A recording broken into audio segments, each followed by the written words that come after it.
ಪರಮ ಪಾವನ ಪರಂಜ್ಯೋತಿ ಪ್ರಣವ ಸ್ವರೂಪ ಪರಶಿವಮೂರ್ತಿಯು ಕೈಲಾಸದಲ್ಲಿ ಕಡು ಸಂಭ್ರಮದಲ್ಲಿ ಕುಳಿತಿರಲು ಶಿವದ್ವೇಷಿ ಅಧಮ ದಕ್ಷಿಣ ಸಿರಹರಿದು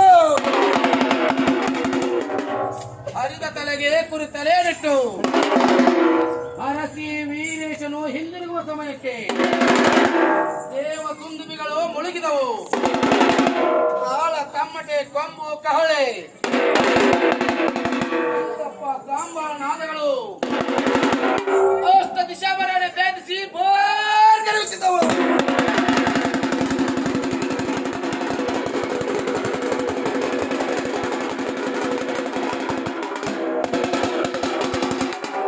ನಂದಿ ಭೃಂಗಿ ಮೊದಲಾದ ದೇವಗಣಗಳು ಶ್ರೀ ವೀರೇಶನ ಸ್ತುತಿಯನ್ನು ಮಾಡಿದರು. ಅಗಸ್ತ, ದುರ್ವಾಸ, ಕಾರ್ಗಯ, ಆತ್ರೇಯ ಮುಂತಾದ ಋಷಿಮುನಿಗಳು ಮಂಗಳ ಮಂತ್ರೋಚ್ಚಾರ ಮಾಡಿದರು. ಈ 7 ತಾರೆಗಳು ಒಟ್ಟಿಗೆ ಸೇರಿ ಈ ಕಾಲಿನ ಹೆಜ್ಜೆಗೆ ಗೆಜ್ಜೆಯ ಧ್ವನಿ ಮಾಡಿದ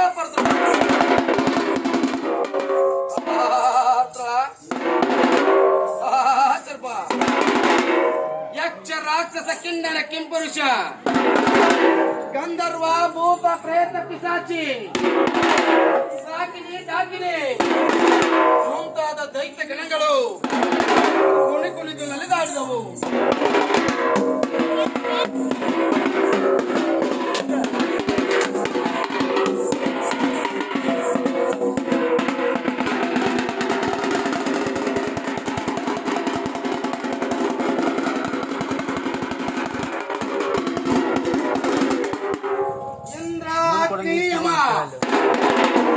ನೈಋತ್ಯ, ಪಶ್ಚಿಮ, ವಾಯುವ್ಯ, ಕುಬೇರ, ಈಶಾನ್ಯ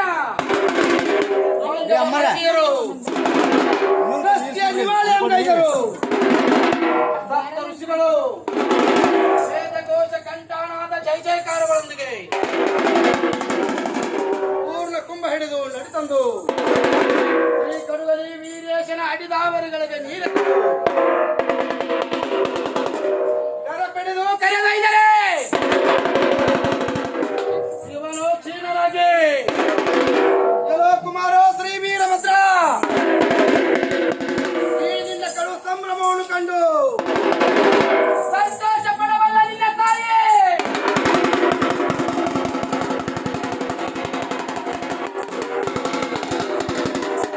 ದಕ್ಷ ಪುತ್ರಿ ದಾಕ್ಷಾಯಿಣಿಯು ದಕ್ಷ ಬ್ರಹ್ಮಣ ಹೋಮ ಕುಂಡದಲ್ಲಿ ಬಿದ್ದು ಗಂಗ ಹೋದಿಯಳು.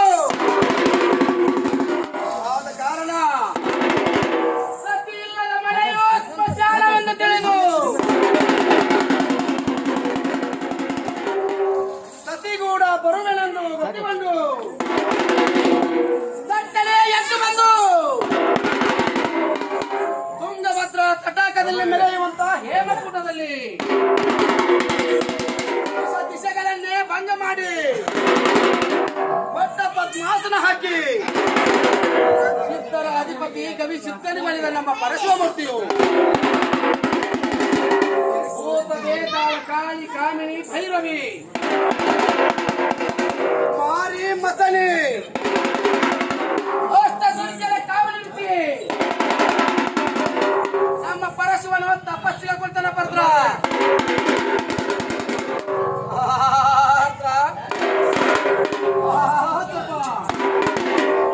ಇತ್ತ ಗಿರಿಜಾದೇವಿಯು ದಕ್ಷ ಕುಂಡಲಿ ಬಿದ್ದ ದಾಕ್ಷಾಯಿಣಿಯು ಮುಂದೆ ಗಿರಿರಾಜ ಮೇನಕಿಯರ ಮಗಳಾಗಿ ಧರಿಸಿ ಬಂದು ಬಿದಿಗೆಯ ಚಂದ್ರನಂತೆ ಬೆಳೆಯುತ್ತಿದ್ದಳು.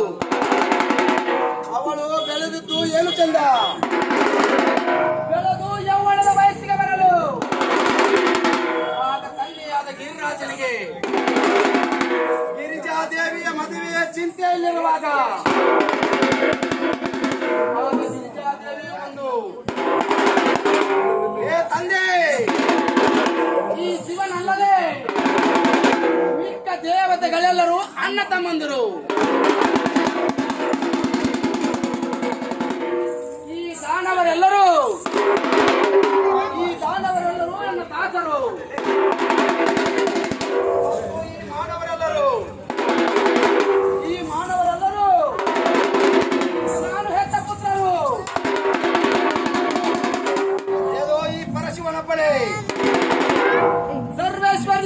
ಸಾರಿ ಸಾರಿ ಹೇಳಲು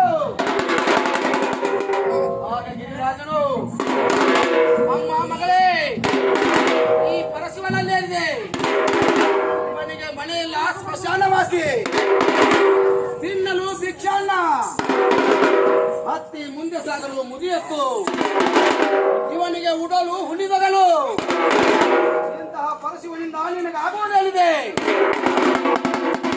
ಯೋಚಿಸಿ ನೋಡು ಎಂದು ಹೇಳಲು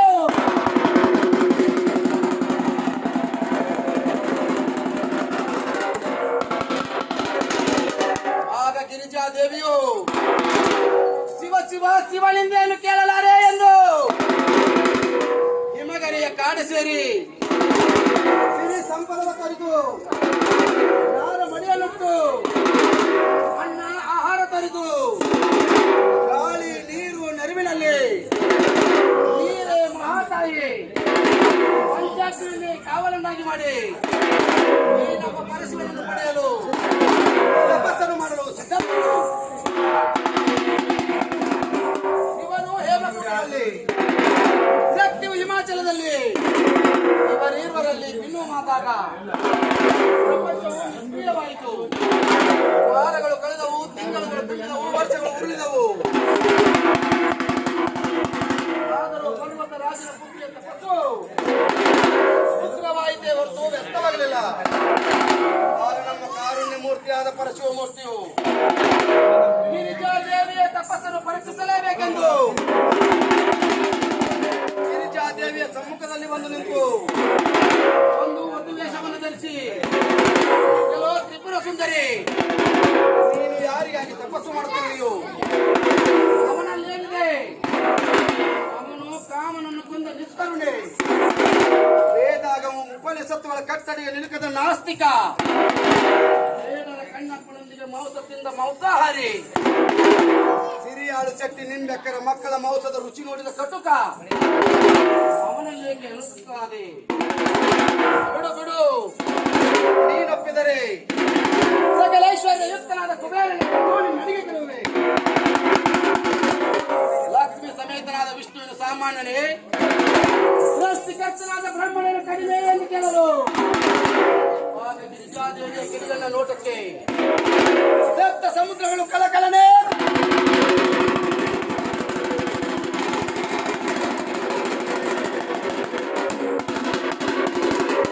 ಭೂಮಿ ಬಿರಿಯಿತು, ಆಕಾಶವು ಕಥಕಥನೇ ನಡುಗಿತು. ಆದರೂ ಒಟ್ಟು ವೇಷ ಧರಿಸಿದ ಶಿವನು ಪ್ರತಿಗಳಿಲ್ಲ. ಅದನ್ನು ಕಂಡು ಇದು ಯಾವುದೋ ಮಾಯಾವಿ ಇರಬಹುದೆಂದು ಗಿರಿಜಾದೇವಿಯು ತನ್ನ ಕೈಯಲ್ಲಿದ್ದ ವಿಭೂತಿಯನ್ನು ಒಡೆಯಲು ಆಗ ಒಟ್ಟು ವೇಷವನ್ನು ಮರೆ ಮಾಡಿ ದಿವ್ಯ ವೇಷವನ್ನು ತೋರಿದಾಗ, ಗಿರಿಗಣ್ಣ ಮರೆ ಮಾಡಿ ಕುಡಿಯೋಟ ಬೀರಿದಾಗ ಗಿರಿಜಾದೇವಿಯ ಕೈಯಲ್ಲಿದ್ದ ಪುಷ್ಪರಾಶಿ ಇದೋ ಈ ಪರಶಿವನ ಪಾದ ಸೇರಿತು. ಮನಸ್ಸು ಬೆರೆಯಿತು. ಹಬ್ಬದ ಮುಖ್ಯ ಜ್ವಾಲೆಯಿಂದ ಕಬರಿ ಹೋದ ಕಾಡು ಮತ್ತೆ ಚಿಗುರಿತು. ವಾಯು ಸುಗಂಧವನ್ನೇ ಹೊತ್ತು ಬಂದ, ವರುಣ ಪನ್ನೀರು ಸುರಿಸಿದ. ದೇವೇಂದ್ರ ಬ್ರಹ್ಮ ಶುಕ್ರ ಭಾರ್ಗವರು ಮುಂದಾಗಿ ಗಿರಿರಾಜನಿಗೆ ಕನ್ಯಾರ್ಥಿಯಾಗಿ ಬಂದರು. ಆಗ ಲಕ್ಷ್ಮೀ ಸರಸ್ವತಿಯರು ಆದರು. ಆಗ ಎಲ್ಲಿ ನೋಡಿದರಲ್ಲಿ ಈ ಕೊಣ್ಣೂರ ಗ್ರಾಮದ ತುಂಬೆಲ್ಲ ಮದುವೆಯ ಸಂಭ್ರಮವೇ ಸಂಭ್ರಮ. ಹೀಗಿರುವಾಗ ಆದಿಶಕ್ತಿ ಜಗನ್ಮಾತಾ ಪಾರ್ವತಾ ದೇವಿಯ ಕೊರಳಿಗೆ ಪರಶಿವನ ನಿತ್ಯಾತ್ಮ ಜ್ಯೋತಿ ಎಂಬ ತಾಳಿ ಬೆಳಗಿತ್ತಪ್ಪ ದೇವ. ಆಗ ಎಲ್ಲರೂ ಪಾರ್ವತಿ ಪತಿ ಶಿವ ಹರ ಹರ ಮಹಾದೇವ ಎಂದು ಜಯಕಾರ ಮಾಡಿದರು.